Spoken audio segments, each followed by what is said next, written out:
Devaswom board പ്രസിഡൻ്റായിരുന്ന ഒരാൾക്ക് എങ്ങനെ പറയാൻ പറ്റും ഇതൊക്കെ? തിരുവാഭരണം കമ്മീഷനല്ലേ അതൊക്കെ നോക്കേണ്ടത്.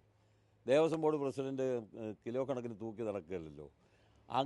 അതൊന്നും നോക്കാനുള്ള ഉത്തരവാദിത്തമല്ലല്ലോ. നമ്മൾ പൊതുഭരണം എന്നുള്ള രൂപത്തിൽ നയപരമായിട്ടുള്ള തീരുമാനങ്ങൾ എടുക്കുന്നു. ആ തീരുമാനങ്ങൾ നടപ്പിലാക്കാനുള്ള ഉത്തരവാദിത്തം ബന്ധപ്പെട്ട ഉദ്യോഗസ്ഥന്മാർക്കാണ്. തിരുവാഭരണം കമ്മീഷനെയൊക്കെ സംബന്ധിച്ച് തിരുവാഭരണം സൂക്ഷിക്കുന്ന കാര്യത്തിൽ, ദേവന് കിട്ടുന്ന സ്വത്ത് സംരക്ഷിക്കുന്ന കാര്യത്തിൽ വളരെ കൃത്യമായിട്ടുള്ള ഉത്തരവാദിത്വം ദേവസ്വം കമ്മീഷണർക്ക് ചുമതലപ്പെടുത്തിയിട്ടുണ്ട്. അത് എൻ്റെ കാലത്ത് ഞങ്ങൾ തീരുമാനിക്കുമ്പോഴും അത് തീരുമാനിച്ചിട്ടുണ്ടല്ലോ. അപ്പോൾ അവിടെ എന്തൊക്കെയാണോ അവിടെ ഉണ്ടായിരുന്നത്, എന്തൊക്കെയാണോ അവിടുന്ന് പോയിട്ടുള്ളത്, ഇതൊക്കെ അവിടെ തന്നെ രേഖകൾ പരിശോധിച്ചാൽ മനസ്സിലാവും.